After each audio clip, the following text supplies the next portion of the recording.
आज हम चाहतानी कि हम आपन जितने डर हा सबके भुला दी। आज हम चाहतानी जितने लोग हमरा के भला बुरा कहले वो सबसे ध्यान से हटा दें। आज हम चाहतानी अपने आप के एक नया मोड़ पे ले जाएं। भाई आज हम चाहतानी अपने आप के हम बदली जे गलती करत आ रहल बानी अब तक भाई ओकरा के सुधारी। जे मन में सोचले बानी ओकरा के पूरा करे खातिर अपने आप के बदले पड़े तो हम बदलब।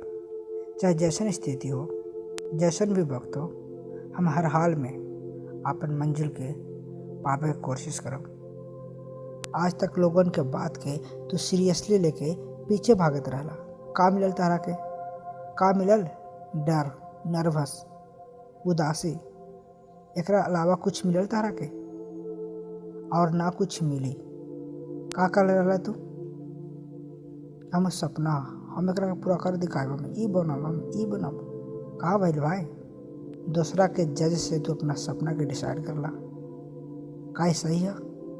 सही है? ई खुद मन में तो सोचा सही है? तो भाई बहुत हो गए, अब तू गलती मत कर। आज से सबक ला। बस अपने सपना के अलावा कोई दूसरा का बात ना सुन मत हो।